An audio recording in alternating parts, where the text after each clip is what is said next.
वाहेगुरु जी का खालसा वाहेगुरु जी के फतेह। सत श्री अकाल, जय वाहेगुरु जी की जोहार। फतेह। मैं हूं जगदीश सिंह सतनामी। भाई साहब, मानवता चैनल देख रहे हैं सभी दर्शकों का बहुत बहुत स्वागत है। आज के खास प्रोग्राम में हमारे साथ जुड़े मेहमानों का मैं बहुत बहुत स्वागत करता हूं। हमारे साथ ब्रजेंद्र सिंह साहब जुड़ गए हैं आगरा उत्तर प्रदेश से, बहुत स्वागत है सिंह साहब। धन्यवाद मीना धन्यवाद सर। पेरियार जी नेपाल से जुड़ गए हैं, उनका भी हम स्वागत करते हैं। रोशनी देवी जी दिल्ली से जुड़ी है, उनका भी हम बहुत स्वागत करते हैं। जगतार सिंह साहब दिल्ली से जुड़े हैं, उनका भी हम स्वागत करते हैं।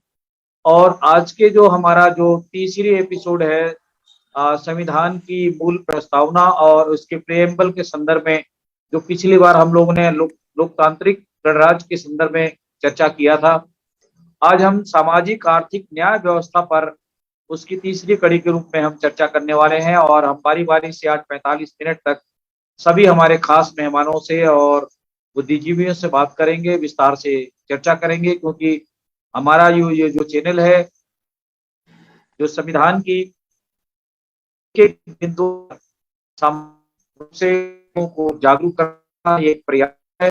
और विषय पर आज बारी बारी से सभी मेहमानों से इस पर विषय पर बात करेंगे, क्योंकि संविधान के बारे में हमारे जो बहुसंख्यक समाज को भी और देश के एक एक जनता को जानने की जरूरत है। क्योंकि बार बार संविधान को लोग बदलने की बात करते हैं, संविधान को जलाने की बात करते हैं, लेकिन बहुत दुर्भाग्य की बात है कि लोग उस महान ग्रंथ को बिना पढ़े, बिना जाने, बिना समझे ऐसी हरकत करने के लिए लोग लगातार प्रयासरत हैं। लेकिन हमारा फर्ज है कि हम संविधान की मूल प्रस्तावना से शुरू करके एक एक बिंदुओं पर हम इसको एक एपिसोड के रूप में, एक कड़ी के रूप में लेकर जाना चाहते हैं वायसा मानवता चैनल पर। मैं आज की इस प्रथम चर्चा पर हमारे साथ आज के बुद्धिजीवी ब्रजेंद्र सिंह साहब जुड़ चुके हैं। मैं उनसे चाहूंगा कि सामाजिक आर्थिक न्याय व्यवस्था पर बाबा साहब ने जो प्रेम्बल की प्रस्तावना के मूल संदर्भ में जो बातें लिखी है, इस पर मैं चाहूंगा कि वो आज थोड़े विस्तार से इस संदर्भ में अपनी बात रखें। और मैं बहुत स्वागत करते हुए आज के फेसबुक लाइव पर अमेरिका से मैं चाहूंगा कि ये इंटरनेशनल प्लेटफॉर्म पर ब्रजेंद्र सिंह साहब अपनी बात रखें। सिंह साहब, बहुत स्वागत है जी जगदीश जी, बहुत बहुत धन्यवाद है। ये टॉपिक जी। है आपका, बहुत महत्वपूर्ण टॉपिक है। इसका सीधे आवाम से, देश की 90% शोषित, पीड़ित, दलित, दबे कुचले लोगों से सीधा संबंध है सामाजिक जी। आर्थिक न्याय का। और सामाजिक आर्थिक न्याय के बिना लोकतंत्र का कोई मतलब नहीं हो सकता। एक लोकतंत्र में जब तक समता की भावना और समता के तीनों पहलू, आर्थिक, सामाजिक और राजनीतिक, जब तक नहीं होते, तो बिना लोकतंत्र का कोई अर्थ नहीं रह जाता। ये लोकतंत्र के साथ फिर समझिए कोई धोखा हो रहा है। और जहां तक आपने कहा है कि कुछ लोगों ने जाने, कुछ लोग जो नहीं जानते हैं उसको, उसका विरोध करते हैं, जलाने की बात करते हैं, तो ये वो लोग नहीं है जो नहीं जानते हैं, वो बहुत अच्छी तरह जानते हैं। और जानबूझ करके ये वो जातिवादी शक्तियां, सांप्रदायिक शक्तियां हैं जो जिनके के लिए संविधान में सामाजिक न्याय का अर्थ उनका वर्चस्व खत्म होना है। इसलिए अपने वर्चस्व को बरकरार बनाए रखने के लिए वो उन्हें सामाजिक आर्थिक न्याय एक तरह से जहर, अपने अपने अस्तित्व के लिए खतरा लगता है। तो ये सोचना कि वो अनजाने में करते हैं, ऐसा ऐसा कुछ भी नहीं है। संविधान की आत्मा आर्थिक और सामाजिक न्याय है। अगर आत्मा शरीर में नहीं है, शरीर मर गया, मतलब नहीं रह जाता, वो उसमें सड़ने लगता है, खराब होने लगता है। तो जब तक प्राण शक्ति है उसमें, तो संविधान की जो प्राण शक्ति है वो आर्थिक, सामाजिक, राजनीतिक न्याय है। और इसीलिए इसको उद्देशिका में रखा गया है। अब सवाल उठता है कि सामाजिक न्याय का मतलब क्या है, आर्थिक न्याय का मतलब क्या है, राजनीतिक न्याय का मतलब क्या है। और इन तीनों के होने से ही लोकतंत्र को स्वस्थ लोकतंत्र कहा जा सकता है, वरना लोकतंत्र एक धोखा बन के रह जाता है। किसके लिए? 90% देश के दलित, कमजोर वर्गों के लिए, किसान और मजदूरों के लिए। इसलिए हमारे जो जो भी दबे कुचले लोग हैं, जिनको के ये संविधान न्याय देने की बात करता है, उनको सामाजिक आर्थिक न्याय के अर्थ को ठीक से समझ लेना चाहिए, राजनीतिक न्याय के अर्थ को ठीक से समझ लेना चाहिए। मैं सबसे पहले सामाजिक न्याय का मतलब सीधे सीधे शब्दों में, सामाजिक न्याय का दुश्मन नंबर 1 इस देश का जातिवादी व्यवस्था है, जिसे वर्णाश्रम धर्म कहते हैं, जिसको धर्म से जोड़ रखा है, हालांकि उसका धर्म से कोई संबंध नहीं है। और बाबा साहब ने ये कहा है कि एक ऐसी व्यवस्था है जिसे राजनीति की भाषा में फांसीवाद कहते हैं, जो कि शिक्षा को, सत्ता को, संपत्ति को से वंचित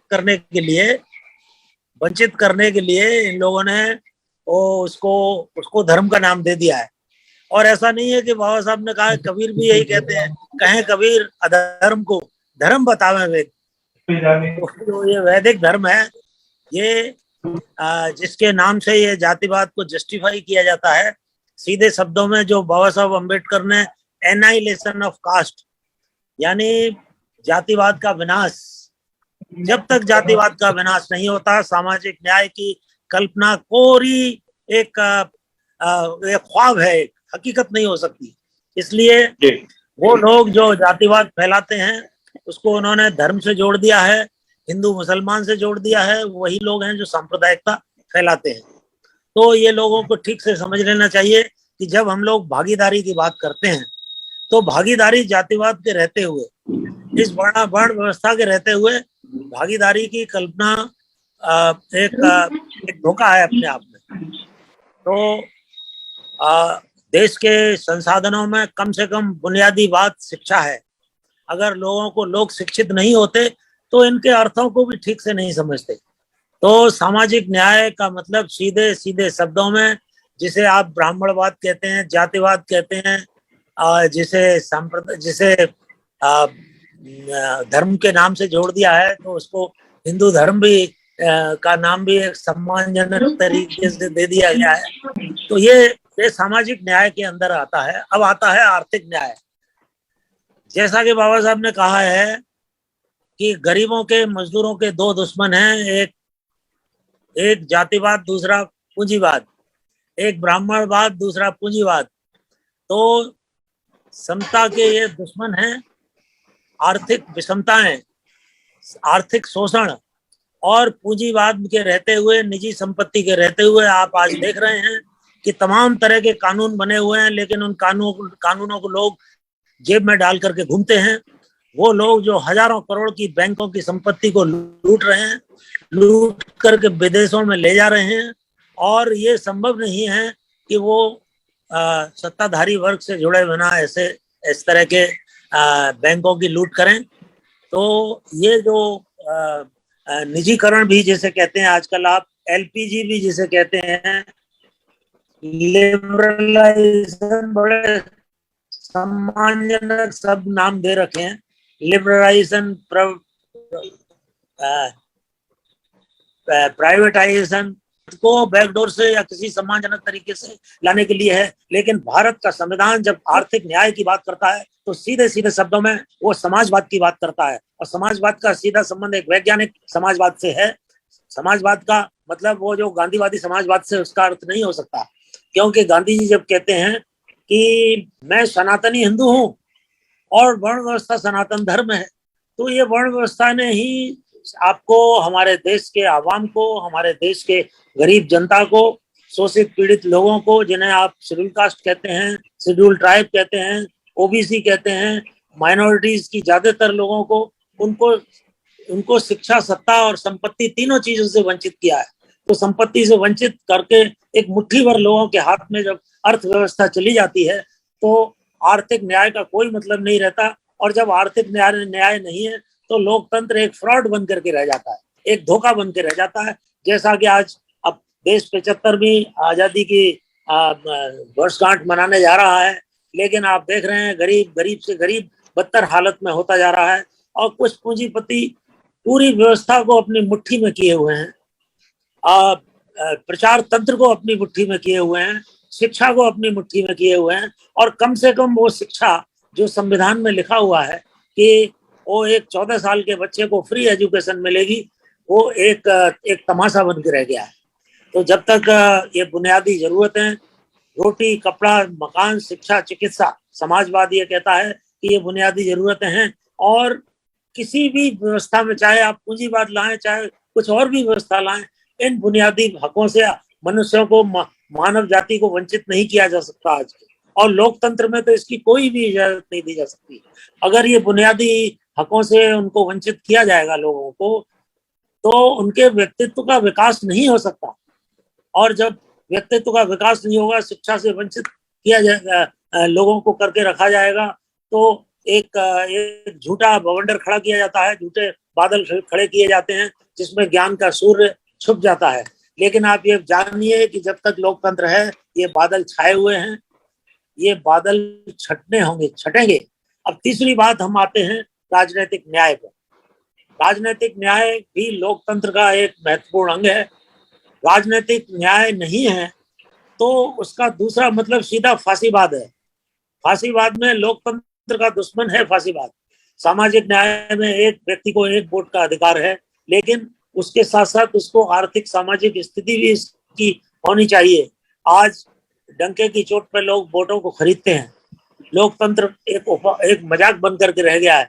तो अगर हम संविधान को ठीक से समझते हैं, संविधान की तमाम 360 धाराओं को समझने की जरूरत नहीं है।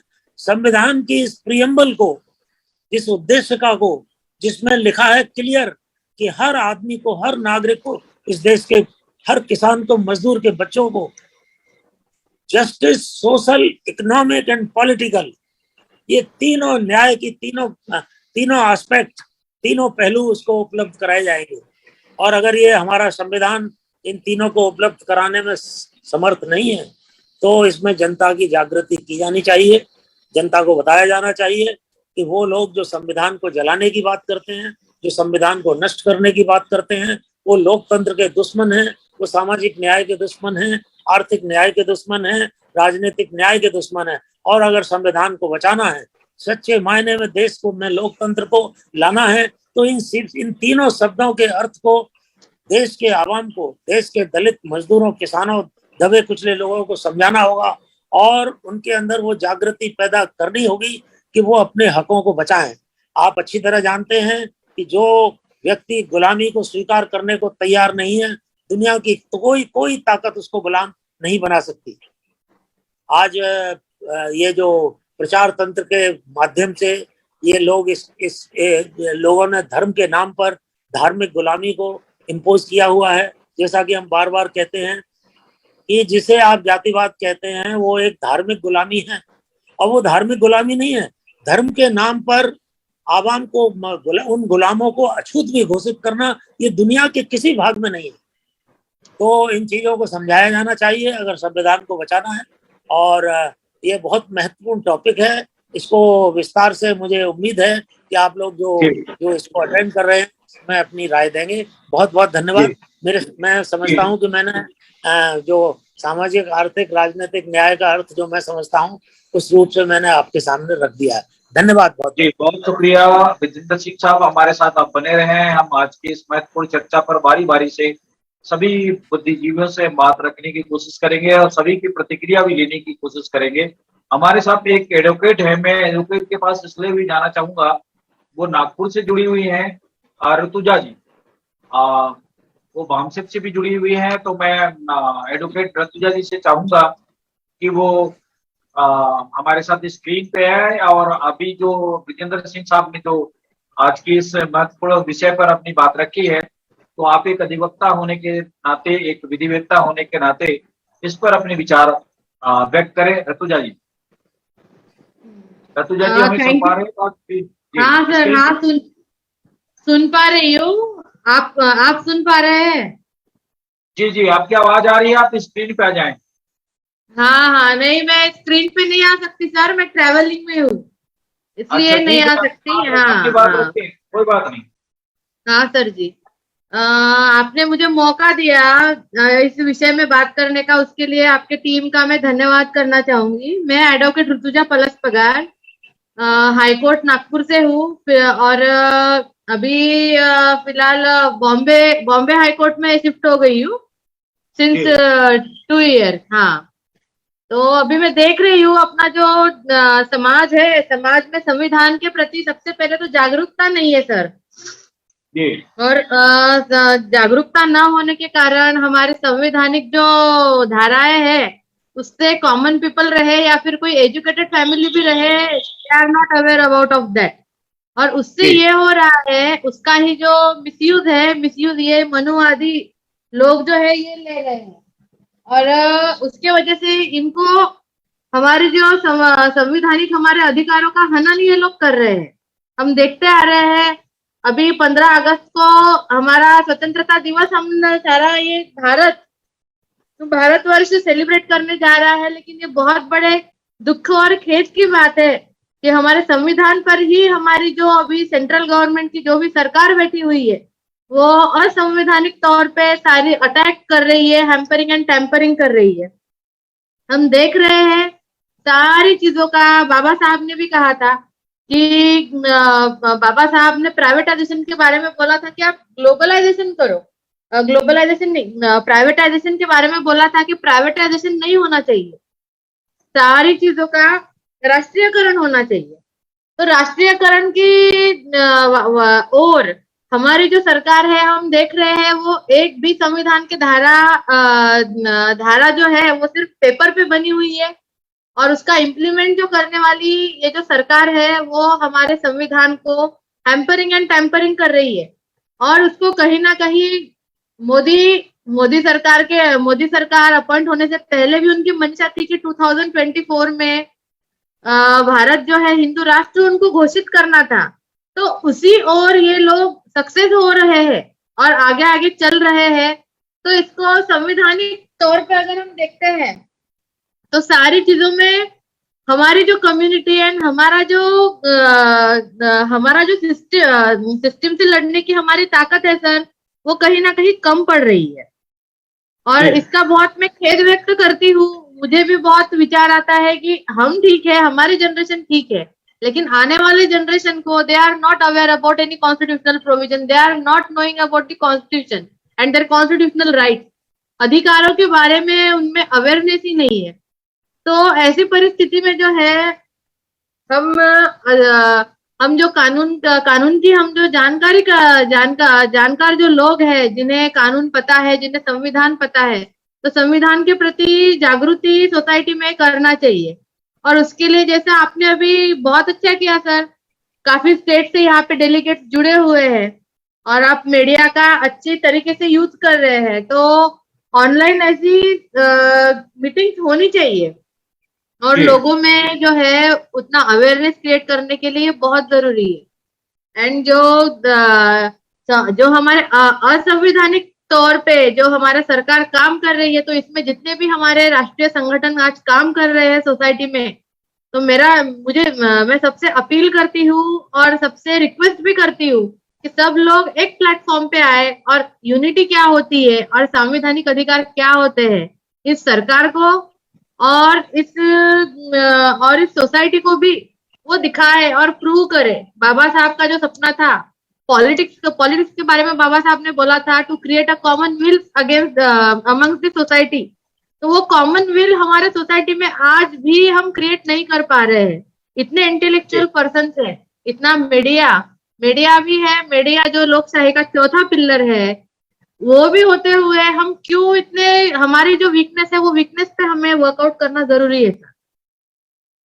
तो इतना ही मैं शॉर्ट में बात बोल के, और संविधान पे जो हैम्परिंग टेम्परिंग हो रही है उसका विजन लोगों में डेवलप करने के लिए हमें बहुत मेहनत करनी है और लोगों तक जाना है, लोगों में वो अवेयरनेस क्रिएट करनी है। और उसके लिए सारी संगठनाओं ने मिलके जो भी विचारधारा है हमारे महापुरुषों की, वो हर ग्रास रूट में जाके उसको प्रोपोगेट करना बहुत जरूरी है। इतना ही मैं बोलूंगी और मेरे वाणी को विराम। जी रतुजा जी, हम आपके पास फिर से लौटेंगे, आप हमारे साथ बने रहे। हमारे साथ जसबीर भाटिया साहब आ चुके हैं हमारे स्क्रीन पे, बहुत स्वागत है भाटिया सर। मैं इस भाटिया सर के पास जाने से पहले वेदराम जी हमारे साथ जुड़ चुके हैं दिल्ली से, वो भी वामचक से जुड़े हुए हैं। मैं वेदराम जी से चाहूंगा कि संविधान की जो आज तीसरी कड़ी पर जो हमारी महत्वपूर्ण चर्चा चल रही है, सामाजिक आर्थिक न्याय व्यवस्था पर, जैसा कि ब्रजेंद्र सिंह साहब ने इस पर अपनी पहली प्रतिक्रिया दी, दूसरी पर एडवोकेट रतुजा जी ने अपनी बात रखी। मैं वेदराम जी से चाहूंगा कि इस पर आप अपनी प्रतिक्रिया दें और अपने विचार रखें। अपनी आवाज को म्यूट करें, वेदराम जी अपनी आवाज म्यूट करें। रोशनी जी। जय भीम, नमो बुद्धाय। जी, जय भीम। मैं ये कहना चाहूंगा जो आजकल चल रहा है न्याय प्रक्रिया पे, आजकल पक्षपात ज्यादा हो रहा है जी। कहीं भी आप देख लो, किसी भी स्टेट में आप जाइए, पक्षपात वाली बातें हो रही हैं। दलितों को दबाया जा रहा है, कुचला जा रहा है, उनकी कोई सुनवाई नहीं है। ज्यादा प्रेशर पड़ता है तो सुनवाई हो जाती है, अगर कम गैदरिंग है तो कोई सुनवाई नहीं है। इवन थाने में कोई रिपोर्ट नहीं लिखता है। तो संविधान के विपरीत सारा कार्य हो रहा है। और अभी जो बाबा साहब ने संविधान बनाया है उसमें भी इन्होंने काफी सारे चेंजेस कर दिए हैं। और नया पार्लियामेंट जो बना रहे हैं उसमें भी अभी ये कुछ चेंज करने का इनका विचार चल रहा है। तो ये नहीं होना चाहिए। मेरा कहना यही है कि न्याय मिले दलितों को। कोई न्याय नहीं मिल रहा आज की डेट में। किसी भी स्टेट में आप देख लो, कोई सुनवाई नहीं है। बड़े बड़े पदों पे ये बैठे हुए हैं, न्याय व्यवस्था में ये सब बैठे हैं। आप बताइए कोई हमारा आदमी न्याय व्यवस्था में है तो इसी के फेवर में, इन्हीं के फेवर में रिजल्ट भी आता है। तो हम लोग तो संघर्ष कर ही रहे हैं अभी। तो मेरा सिर्फ इतना ही कहना है कि हम जो फाइट करें एकजुट होके तो शायद कुछ सुधार हो सके। सब अकेले पड़े हुए हैं, कोई पार्ट बन गए हैं तो न्याय व्यवस्था तो डगमगा रखी है आज की डेट में। यूपी में तो इतना बुरा हाल है, किसी को भी मार को फेंक दो, कोई सुनवाई नहीं है, एफआईआर तक कोई नहीं लिखता है। बहुत प्रेशर होता है तब लिखते हैं। अभी हाल ही में ये केस हुआ है नोएडा में, ये त्यागी वाला, उसमें महिलाओं को धक्के दे रहा है वो। और जब उसको पेश किया गया तो कमिश्नर के सामने बड़ी रिस्पेक्टफुली लेके आए हैं उसको। अगर कोई आम आदमी होता तो उसको पीटते हुए लाते वहां पे। तो ये तो हमारी न्याय व्यवस्था है। तो छोटे आदमियों की तो सुनवाई नहीं है जी कहीं भी। मेरा इतना ही कहना है जी। जी बहुत शुक्रिया वेदराम जी। आप रोशनी देवी जी के पति हैं और एक सामाजिक कार्यकर्ता हैं। आपने बिल्कुल सच और हकीकत बात को प्रत्यक्ष रूप से बातों को आपने रखा है। ये हकीकत है कि देश की तमाम घटनाएं ये बताती हैं कि जो संविधान की जो हमारे फंडामेंटल राइट्स हैं वो हमारे लोगों को नहीं मिल रहे हैं। ये सच है।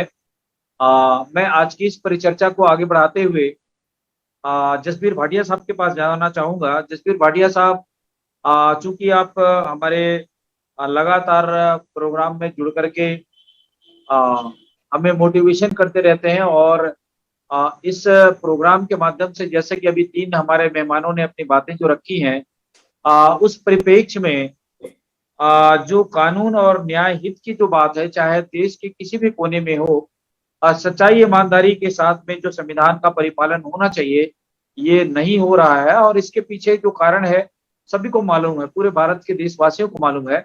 तो मैं आज की इस महत्वपूर्ण चर्चा पर जो हमारा विषय है वो है सामाजिक आर्थिक राजनीतिक न्याय व्यवस्था, जो बाबा साहब ने हमारे संविधान में उद्देशिका में और प्रेएम्बल पे उन्होंने पहले शब्द के रूप में इसका उद्देशिका में लिखा है। तो इस पर हम आज विस्तार से बातें करके जानने की कोशिश कर रहे हैं ताकि लोगों तक, जन जन तक ये जानकारी मिले और उनको उनके अपने हक अधिकार के बारे में जानकारी हासिल हो। तो मैं भाटिया साहब से निवेदन करूंगा कि वो इस पर अपनी बात रखें। जी, सत श्री अकाल, नमस्कार जी, सत श्री अकाल। देखिए, सिंह साहब ने इतने विस्तार में आप सबको बताया है, उसके साथ एडवोकेट रतुजा जी ने भी और वेदराम जी ने भी। तो मेरे कहने में कोई गुंजाइश रह ही नहीं जाती। आप जो कह रहे हैं वो सत्य है और इस देश का जो माटो है सत्यमेव जयते, वो तो माटो ही खत्म हो गया, अब तो असत्यमेव जयते ही हो गया। उसको कैसे चेंज किया जाएगा? मैं अभी देख रहा था, आप प्रियम्बल की बात करते हैं, तो मैंने देखा सामने लिखा हुआ है कि प्रियम्बल है क्या, और छोटा सा है, हर एक इंसान, हर एक बच्चे को पढ़ाया जा सकता है। We the people of India, मैं इंग्लिश में बोलूंगा क्योंकि इंग्लिश में लिखा हुआ है, we the people of India having solemnly resolved to constitute India into a sovereign, socialist, regular, democratic, secular, democratic republic। और उसमें क्या है कि and to secure to all citizens social justice, social, economic and political, अभी सिंह साहब ने उसके बारे में बात की, liberty of thought, expression, belief, faith and worship। अब उसमें एक भी कोई चीज जो आजकल है वो लागू नहीं हो रही, ना तो फ्रीडम ऑफ थॉट है, सारी मीडिया को कंट्रोल किया हुआ है, और जो लोग पत्रकार उसके खिलाफ बोलते हैं उनको उठा के जेलों में फेंक देते हैं, उनके साथ अत्याचार करते हैं। बहुत महिलाएं पत्रकार होती हैं तो उनके साथ कितना दुर्व्यवहार होता है। तो फेथ और बिलीफ की जो फ्रीडम है धर्म की, उसमें भी देखिए एक धर्म को लेके उसको पॉलिटिकली लोगों पे ऊपर थोपा जा रहा है किसी न किसी तरीके से। तो ये तो संविधान तो कहीं अलमारी में रह गया है, किसी मिट्टी झाड़ रहा है, वहां पर कुछ है नहीं, और संविधान का तो काम ही हिंदुस्तान में नहीं रहा है। अब उसके साथ लिखा है liberty of thought, exception, equality of status and opportunity सबके लिए, और फ्रेटर्निटी भाईचारा, assuring the dignity of individual and the unity of integrity of the nation। अब इन dignity of the individual का क्या मतलब होता है? हर एक इंसान को इज्जत के साथ पेश आओ, और जो पुलिस हमारे लोगों के साथ करती है किसानों की मूवमेंट में, मैंने देखा है जो वीडियो आए हैं, किस तरह से पुलिस वालों ने किसानों को जमीन पर डाल के अपने पांव के नीचे उनको रौंदा है, उनके चेहरे के ऊपर, मुंह के ऊपर अपने जूते रख दिए हैं पुलिस वालों ने। ये कहाँ की डिग्निटी है? और क्या ये किसान लोग कोई देशद्रोह कर रहे थे? अपनी हक मांग रहे थे आपसे? तो कहाँ है हिंदुस्तान का कॉन्स्टिट्यूशन? ये तो एक नाम आता है, तो धोखा है दुनिया को दिखाने के लिए, हाँ हमारे पास संविधान है। वहां तो कोई संविधान का काम ही नहीं, कुछ हो ही नहीं रहा वहां पर। जैसे आप सबने बताया, मैंने कुछ एक्स्ट्रा नहीं कहा है, तो बाहर बैठा हूँ यूएसए में, तो लेकिन फिर भी कभी कभी जो पता चलता है जिस तरीके से पुलिस और सरकार जो लोगों के साथ कर रही है, जैसे अभी भाई साहब ने कहा कि किसी गरीब इंसान की तो सुनवाई नहीं, तो मार के फेंक दे। यूपी में कहा सब जगह यही हो रहा, और लोग देख के तमाशा कर देखते हैं। एक किसी ने हमें वीडियो भेजा, एक ने, कोई सरदार बच्चा था, कोई छोटा सा यंग था, बड़ा नहीं था, और उसको कुछ लोग उसको इस तरह से मार रहे हैं और लोग खड़े देख के तमाशा देख रहे हैं जैसे कोई सर्कस हो रही। ऐसे तो हमारे लोगों का चित्र बन गया, कोई एक दूसरे की मदद करने को तैयार नहीं। तो ये क्या हो, ये तो एक लॉलेसनेस है, इंग्लिश में कहते हैं जंगल का राज हो गया। तो अब इसको क्वेश्चन ये पैदा होता है, आप कहते हैं हमको ये करना चाहिए, हम अब कौन है? क्योंकि यूनिटी के बिना जब तक आपके पास इकट्ठे होके आवाज उठाने की हिम्मत नहीं रहेगी, जब आप अत्याचार को देख के इग्नोर करेंगे, तो किसी ने कहा है अत्याचार करना बुरा है, लेकिन अत्याचार को देख के अनदेखा कर देना उससे बड़ा अत्याचार। तो हमारे लोगों में ही वो चित्र नहीं रह रहा है। जब किसी स्त्री के साथ, किसी लड़की के साथ बलात्कार होता है या कोई दुर्व्यवहार होता है, लोग परवाह करते ही नहीं, पुलिस परवाह करती नहीं। तो जब जागृति नहीं आएगी लोगों के अंदर अन्याय के साथ खड़ा होने की हिम्मत नहीं आएगी, तब तक देश में कुछ नहीं हो सकता। हाँ, शिकायतें करते रहे, बोलते रहे ये नहीं हो रहा, वो नहीं हो रहा है, लेकिन क्वेश्चन तो ठीक कौन करेगा? तो बाहर से आके तो करने वाला नहीं है कोई। और जो सत्ताधारी है वो क्यों करेंगे? वो तो अपनी सत्ता बना के रखे हैं। तो आप खुद ही को अपने ये जो समस्या है इनको हल करना होगा। उसके लिए जागृति चाहिए। धर्म जो है अंधविश्वास हो गया। ये धर्म का मतलब नहीं है। धर्म समाज की सेवा का नाम है। मंदिरों में बैठ के कुछ करना या गुरुद्वारों में मस्जिद बैठ के बातें करते रहना वो धर्म नहीं है।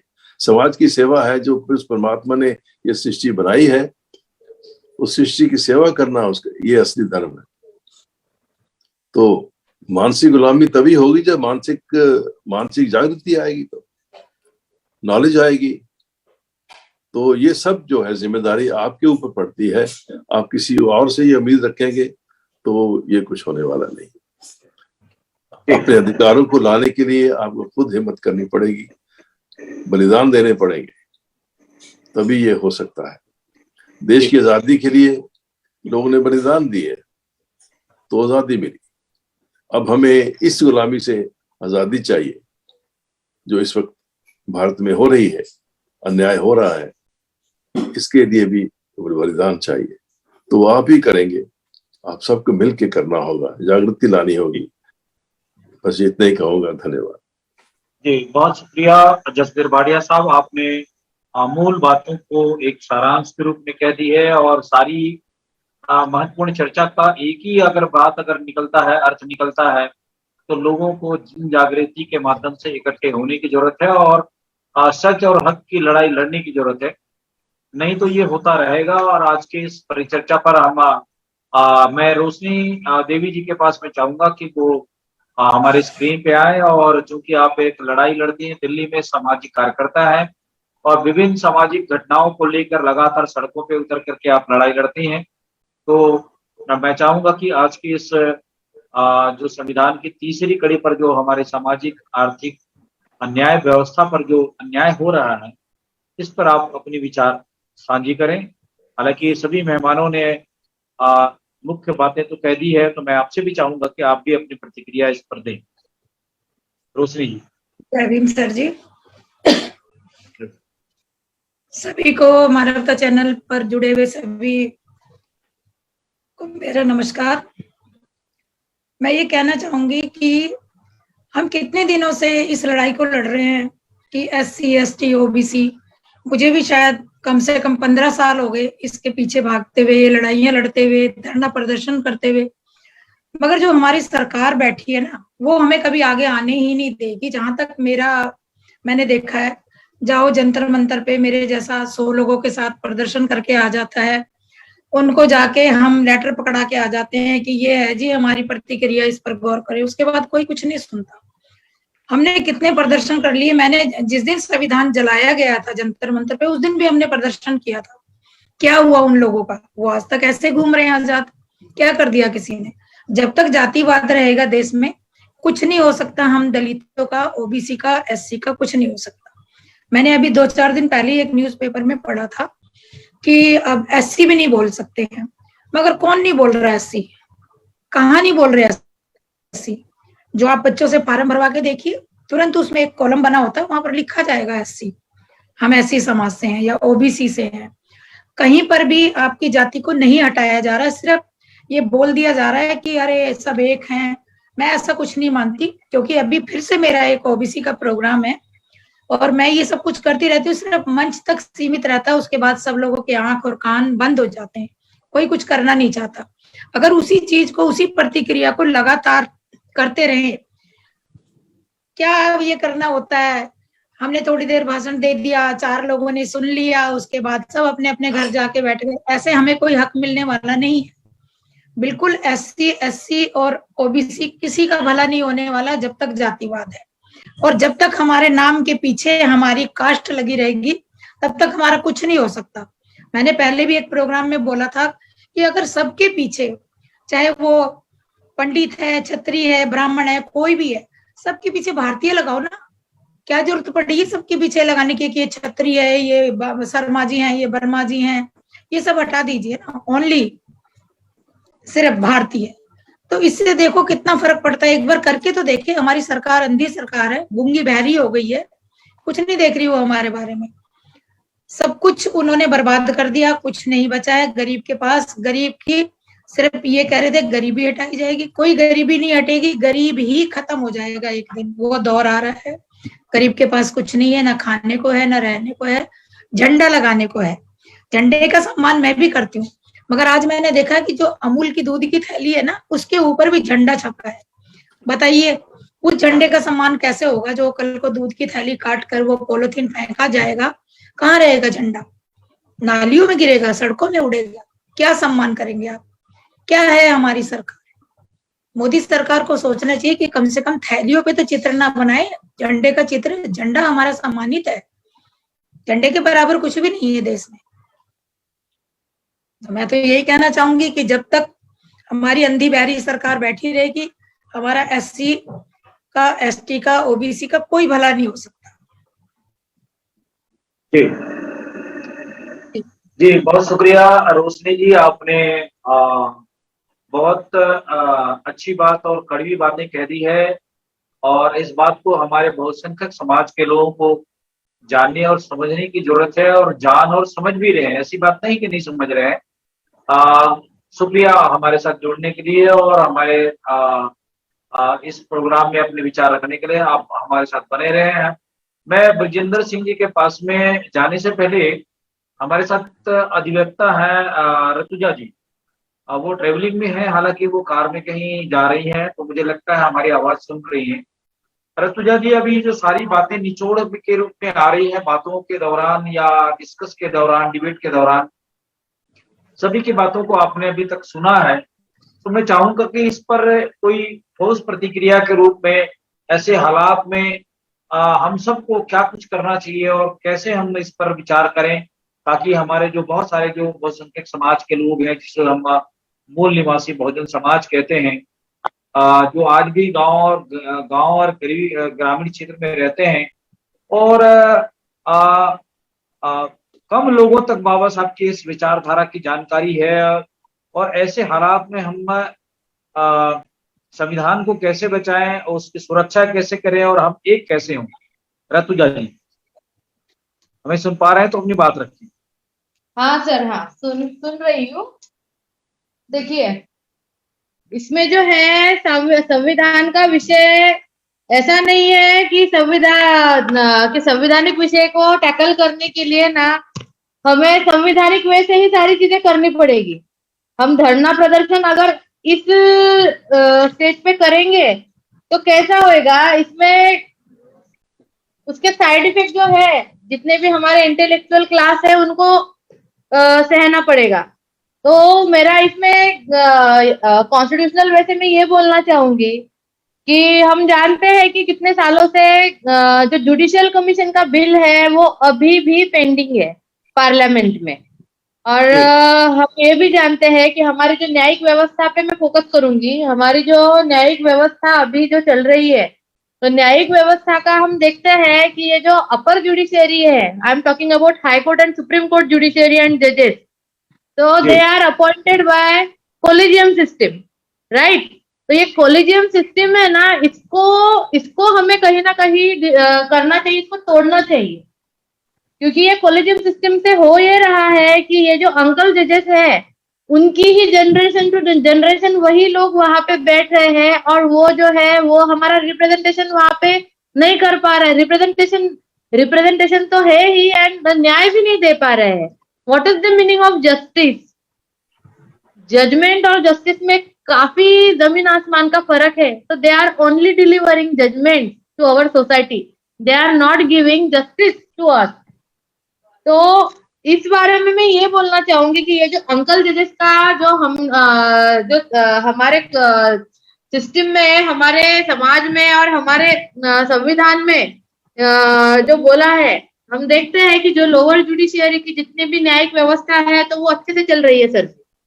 उनमें जो है वो जजमेंट और जस्टिस ये दोनों चीजों में जो है वो बैलेंस बना के रख रहे हैं। जहाँ पे जजमेंट देना है वहां पे जजमेंट दे रहे हैं, जहाँ पे जस्टिस देना है वहां पे जस्टिस दे रहे हैं।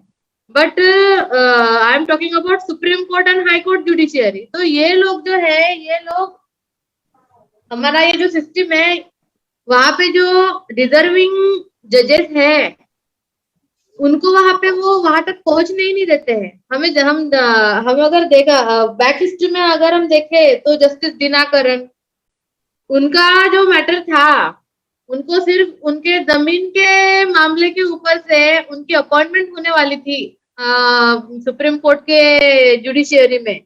तो उस वक्त उनको क्या निराश किया गया। तो साधे एक सिंपल केस के वजह से उनको वो जमीन के मामले के वजह से वो वहां पर अपॉइंट होते होते सुप्रीम कोर्ट की जुडिशियरी में एंट्री करते करते रह गए।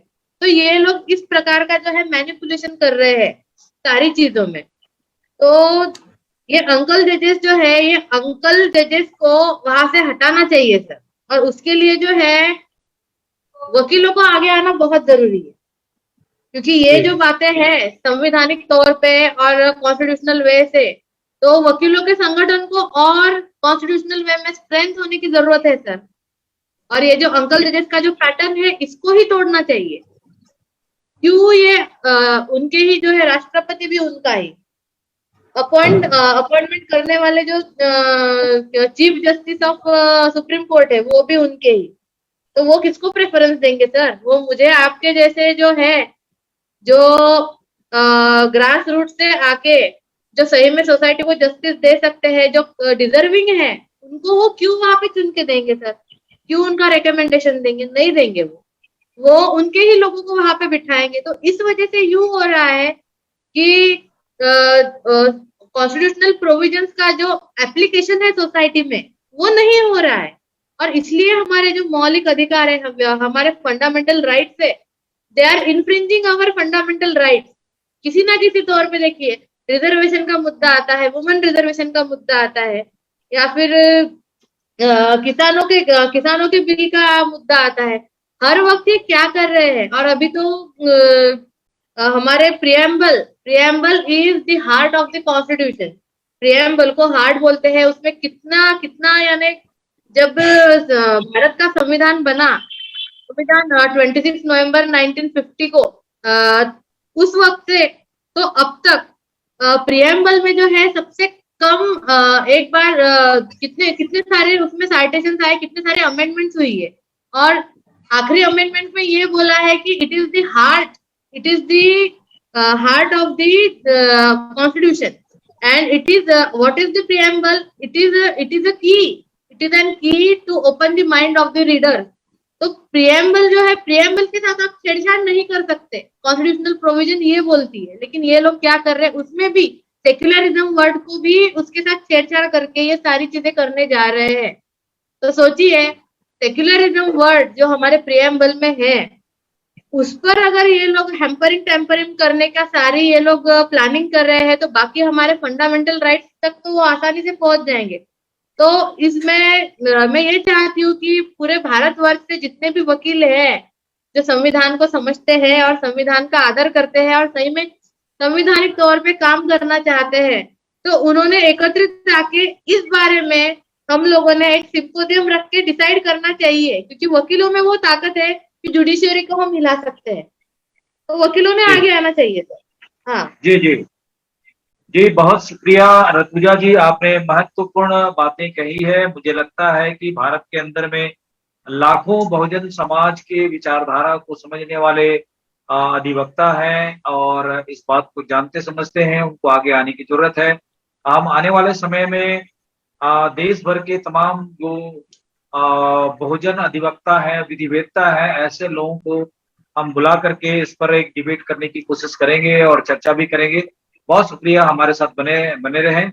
मैं विजेंद्र सिंह साहब के पास में फिर से जाना चाहूंगा। विजेंद्र सिंह साहब, जैसा कि अभी तमाम जो हमारे आज के गेस्ट हैं उन्होंने अपनी अपनी बातें रख दी है, और ऋतुजा जी जो अधिवक्ता हैं नागपुर हाई कोर्ट के, अभी वो मुंबई हाई कोर्ट चले गए हैं और उन्होंने बहुत अच्छी बातें कही है। तो इस संदर्भ में आप दोबारा जो है फिर से अपनी बात रखें और हमारा जो ये महत्वपूर्ण विषय है आज के इस संविधान की जो तीसरी कड़ी के ऊपर में, तो मैं चाहूंगा कि सभी के विचारों को समझते हुए सारांश में अपनी बात रखें।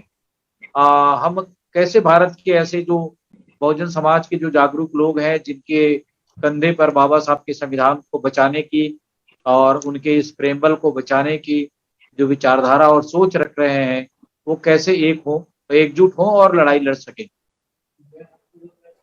हाँ जगदीश जी, ये मतलब की बात सीधी हमें एक समझ लेनी चाहिए। हम लोग जो संविधान से बड़ी बड़ी उम्मीदें लगाए हुए हैं, डिक्लेरेशन उसमें बहुत अच्छे हैं, लेकिन किसी शायर ने बड़ा अच्छी तरीके से कहा ये बात कि जिंदगी भीख में नहीं मिलती, जिंदगी भीख में नहीं मिलती, जिंदगी बढ़ के छीनी जाती है, और अपना हक संग दिल जमाने में छीन पाओ तो कोई बात बने, सर झुकाने से कुछ नहीं होगा, सर उठाओ तो कोई बात बने। संविधान की प्रियम्बल भाटिया साहब ने पूरी पढ़ दी। प्रियम्बल की आत्मा वो एक लाइन है, justice social economic and political. Justice में समता भी आ जाती है, जस्टिस में न्याय भी, जस्टिस के रहते भाईचारा जीवित नहीं रह सकता, जस्टिस के रहते इनजस्टिस के रहते हुए न भाईचारा जीवित रह सकता है, न समाज में प्रेम जीवित रह सकता है, न न्याय व्यवस्था जीवित रह सकती है। एक और जस्टिस जो है वो एक सच को जानने की प्रक्रिया है। बड़े तकलीफ होती है आप लोगों को, हमको भी देखने में, कि जिस सिस्टम में न्याय देने की बात की है उसी में प्रतिनिधित्व नहीं है। ये मामला व्यवस्था का है। मनुवाद के रहते हुए भागीदारी नहीं मिल सकती। ये जो आरक्षण की व्यवस्था की गई थी सिर्फ इसलिए की गई थी कि हमारे संविधान के बनाने वालों को ये मालूम था कि अगर उनका स्थान सुरक्षित, उन वर्गों का स्थान सुरक्षित नहीं किया गया जिन वर्गों को हजारों साल से धोखा दिया जा रहा है धर्म के नाम पर, तो वो उनको न्याय नहीं मिल पाएगा। जैसा कि मैंने कहा, कोई आपकी इच्छा के विरुद्ध कभी जबरदस्ती आपको गुलाम नहीं बना सकता। हमारे जितने भी शोषित पीड़ित गरीब वर्ग है वो इस सड़ी हुई लाश को धो रहा है स्वेच्छा से, धर्म समझ करके, गले में हार की तरह पहन रहा है। जब तक हम इस बात को ठीक से इन तीन शब्दों के अर्थ को नहीं समझते, सामाजिक न्याय, आर्थिक न्याय, राजनीतिक न्याय, तो न तो कोई संविधान का मतलब रह जाता है, न कोई आप सोचते हैं कि जुडिशरी और पुलिस हमको न्याय देगी, रक्षा करेगी। जो सिस्टम जिन लोगों के हाथ में होता है वो हमेशा राज्य को, उन लोगों को जिनके अधिकारों से वंचित किया गया है, उनको कुचलने के लिए इस्तेमाल करते हैं उसको। तो अगर हमारे लोगों ने ये समझ लिया है कि बाबा साहब की मूर्ति बना करके उसकी पूजा करें, अकल पर ताला लगा लें, मूर्ति पर माला डालें, तो उससे समस्याओं का समाधान हमारा नहीं होना है। हमको अपने पैरों पर खुद अपने ऊपर विश्वास करना पड़ेगा। इस आरक्षण को, जिससे कि ये लोग मूर्छित हो रहे हैं, उस आरक्षण ने आज आपको कम से कम 15-20% लोग ऐसे दे दिए हैं जो आपकी बातों को, सामाजिक न्याय को जिन्हें समझाया जा सकता है।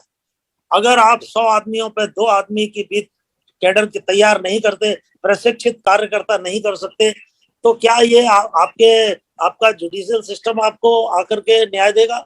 ये 75 साल में कितना न्याय मिला है ये आपको दिख रहा है। ये लोग जो 10,000 करोड़ों रुपए लेके बैंकों के लेके भाग रहे हैं, उनको देखिए एक तरफ, और दूसरी तरफ उनको देखिए जो जेलों में पड़े हुए सड़ रहे हैं, जिनको के रिश्वत देने के लिए जिनके पास पैसा नहीं है, वकील को फीस देने के लिए जिनके पास पैसा नहीं है, ऐसे 10-20% नहीं है। मैं तो ये चाहता हूं कि ये सवाल किया जाए कि आखिर तिहाड़ जेल में कितने % ऐसे दलित और मुसलमान है। मेरा अनुमान है कि कम से कम 60-70% से ऐसे कम लोग नहीं होंगे, और जिसमें 20% ऐसे कम से कम होने चाहिए जिनका कि कोई दरखास्त देने वाला नहीं है। क्या हमारा सिस्टम, जो हजारों करोड़ लेके लोग भाग रहे हैं विदेशों में, इस देश की दौलत को स्विट्जरलैंड बैंक में जमा कर रहे हैं, काले धन को, हमारे मजदूर किसानों की कमाई को लूट रहे हैं और विदेशों में भेज रहे हैं, क्या हमारा सिस्टम ये नहीं समझता है? तो मेरा ये कहना है कि आपको खुद अपने लोगों को जगाना होगा, एक कैडर तैयार करना होगा, लोगों को जागरूक करना होगा, और ये सोचना कि हमारे पिताजी ने, बाबा साहब ने संविधान लिख दिया है, अब वो तो हमें न्याय मिलेगा, ऐसे न्याय भीख में किसी को नहीं मिलता, संघर्ष करना पड़ेगा। खास बात यह है। लेकिन ये बात बहुत अच्छी है कि कम से कम हम ये जानते हैं कि आदर्श हमारे समाज के संविधान के सामने क्या है। वो आदर्श प्रियम्बल की भी आत्मा, प्रियम्बल की भी प्राण शक्ति है, justice, social, economic and political, जिसके मिले बिना इस देश में लोकतंत्र सुरक्षित नहीं है। और आज वो हालत हो गई है कि उस लोकतंत्र को सीधे संविधान को चैलेंज किया जा रहा है, लोकतंत्र को चैलेंज किया जा रहा है, राष्ट्रीय ध्वज को चैलेंज किया जा रहा है। तो इसको कौन बचाएगा? इसको वो 90% किसान और मजदूरों के बच्चे बचाएंगे। नौजवानों को आगे लाया जाएगा, उनको प्रशिक्षित किया जाएगा। ये मात्र वोटों के समीकरण बनाने से न्याय मिलने वाला नहीं है, मेरा ऐसा सोच है। इसलिए आपने बहुत इंपॉर्टेंट टॉपिक उठाया है। बात सामाजिक न्याय का मतलब क्या है? ब्राह्मणवाद के रहते, मनुवाद के रहते सामाजिक न्याय नहीं मिल सकता, नहीं मिल सकता, नहीं मिल सकता। पूंजीवाद के रहते, लिबरलाइजेशन के रहते, प्राइवेटाइजेशन के रहते आर्थिक न्याय नहीं मिल सकता, नहीं मिल सकता, नहीं मिल सकता।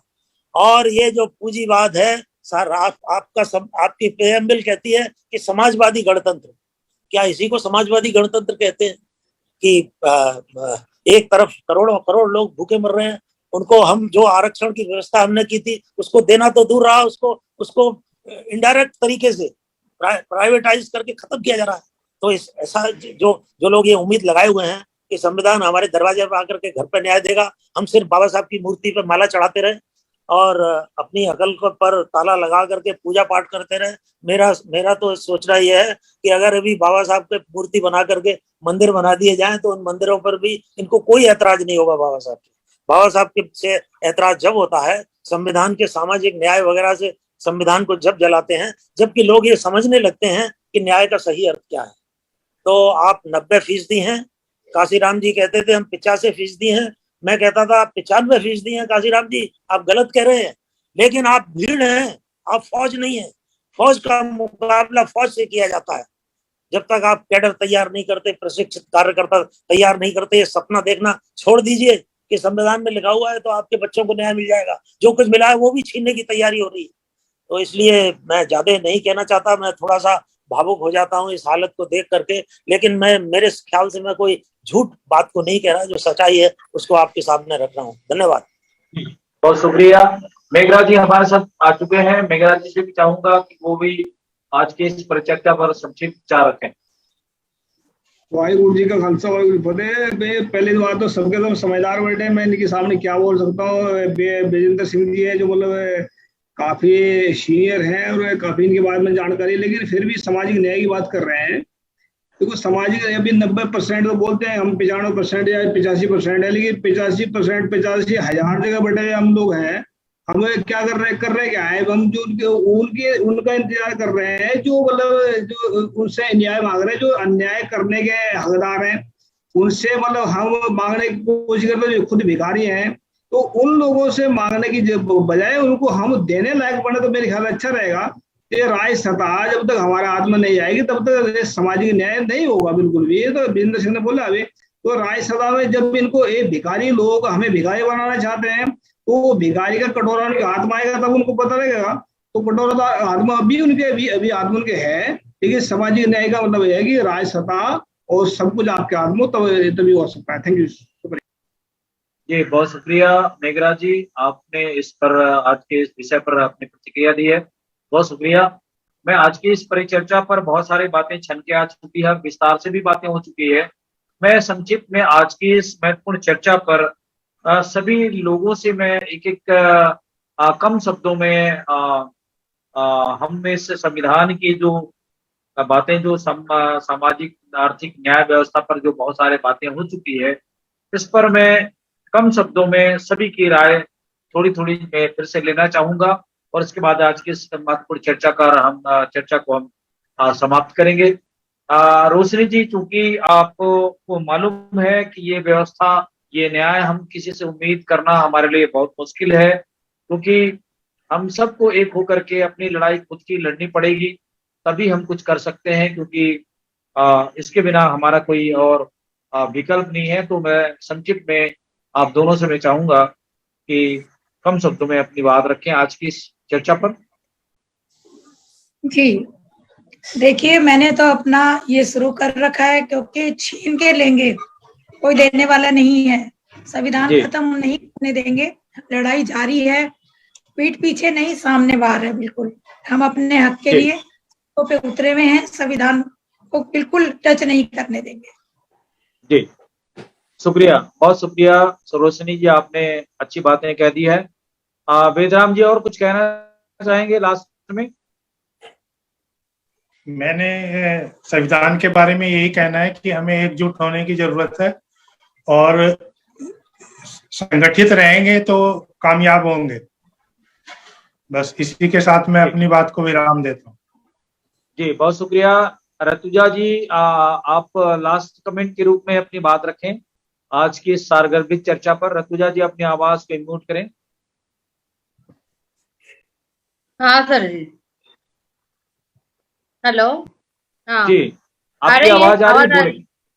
हाँ, मैं ये बोलना चाहूंगी, यूनिटी में आने की तो जरूरत है ही, लेकिन संविधान की जो जागृति है वो संविधान की जागृति करना भी उतना ही जरूरी है। और लड़ाई लड़ने के लिए, जैसा रोशनी देवी जी ने भी बोला अभी कि नहीं हम लड़ाई में हम लोगों ने स्टार्ट की है, तो वैसे भी कार्यकर्ता हमें चाहिए जो आंदोलन कर सके, उसकी भी हमें जरूरत है। और हर एक जो विंग है हमारा, लीगल विंग ना सर, ज्यादा स्ट्रांग करने की जरूरत है। और न्यायिक और जुडिशियरी में जितने भी अपॉइंटेड जजेस हैं और जो भी वहां पर जाएंगे, तो उन पर सारी चीजों पर, उन पर कंट्रोल करने का एक ही हमारे पास शस्त्र है, वो है जुडिशियल कमीशन।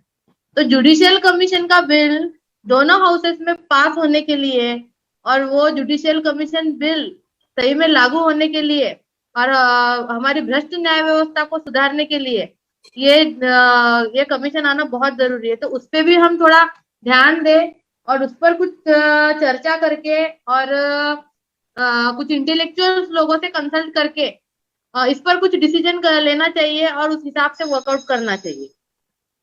ठीक। हाँ जी, बहुत शुक्रिया ऋतुजा जी, आपने इस बात को पॉइंट आउट किया है। इस पर हम विस्तार से और भी सेशन में बात करने की कोशिश करेंगे। मैं भाटिया साहब से फिर से दोबारा आज के इस सारगर्भित विचार कर इस डिबेट पर मैं संक्षिप्त प्रतिक्रिया के रूप में फिर से चाहूंगा कि सभी ने एकजुटता और एकत्रित होकर के लड़ाई लड़ने की बात कही है। तो मैं फिर से आपसे चाहूंगा कि हमारे दर्शकों को, हमारे बुद्धिजीवी साथियों को मार्गदर्शन करें। जी, बहुत बहुत धन्यवाद।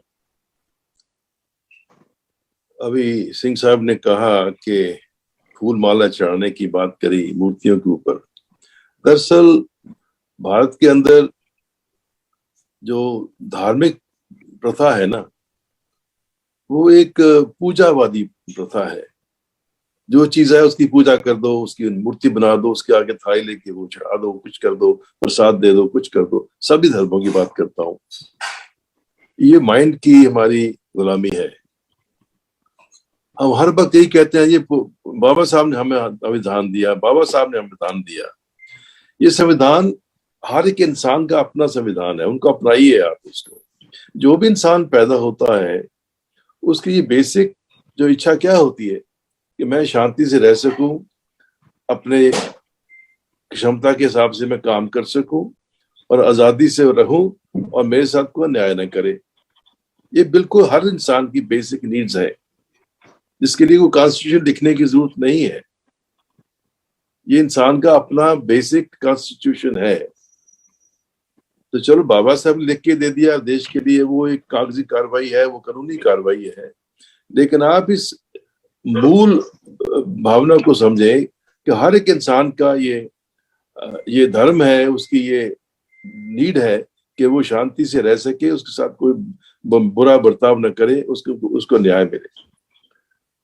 तो इस कॉन्स्टिट्यूशन को आप अपने आप अपनाइए कि ये मेरा कॉन्स्टिट्यूशन है, मुझे समझना है और मेरे अधिकार क्या है, और उसके लिए मुझे जो भी करना है सबके साथ मिलके वो मुझे ही करना है। तभी ये बात हो सकेगी। दूसरों को मत छोड़िए, हिम्मत करिए, अपने आप को शिक्षित करिए। बाबा साहब ने ठीक कहा, कॉमन सेंस की बात है, शिक्षित बनो, संघर्ष करो, संगठित हो। जब इकट्ठे नहीं होंगे, जब आप शिक्षित नहीं होंगे, आप इकट्ठे नहीं हो सकते, क्योंकि आपके अंदर वो जो बंटवारे की बातें चल रही हैं वो सदियों से, वो बटे रहेंगे। तो सबसे पहले जागरूक होना है। जागृति ही मैं बार बार कह के थक गया हूँ इस प्लेटफॉर्म पे।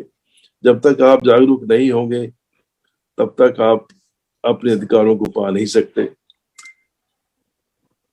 इतना ही कहूंगा, जागृति पैदा करिए और इकट्ठे होइए। जी, बहुत शुक्रिया जसवीर भाटिया साहब, आपने मार्मिक शब्दों में इस बातों को कई बार कहा है और इस बात को अमल करने की जरूरत है।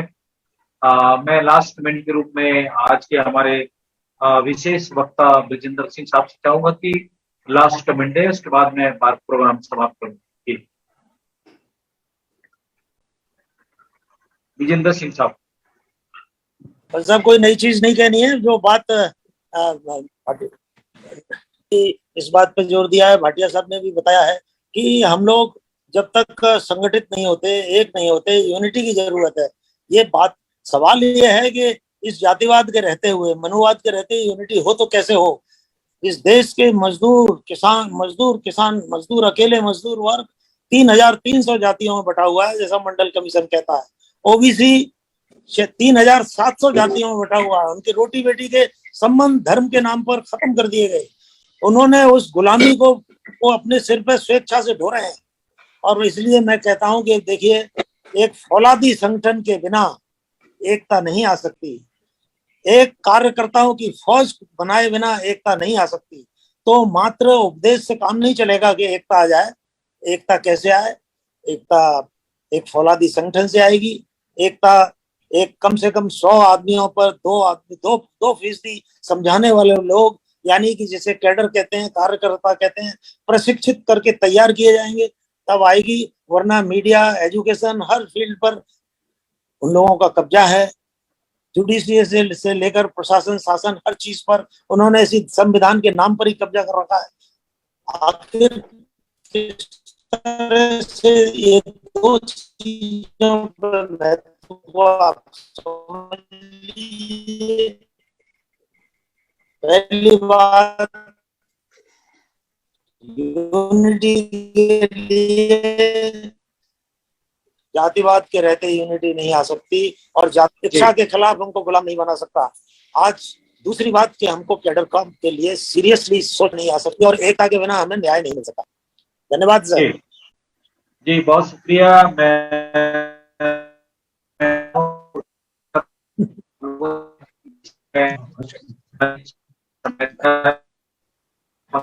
आवाज कुछ गायब हो रही है। इंटरनेट की प्रॉब्लम है कुछ।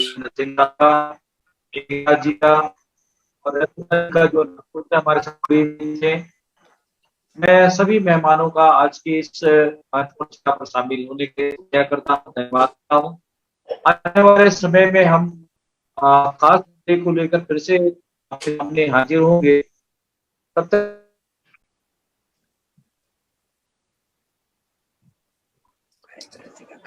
आवाज फिर गायब हो गई सर, क्या बात है? चलो बात करते होंगे। सिंह साहब, आपसे मिलके अच्छा लगा। 2 दिन बाद आए, बहुत दिन गायब रहे आप। Yes.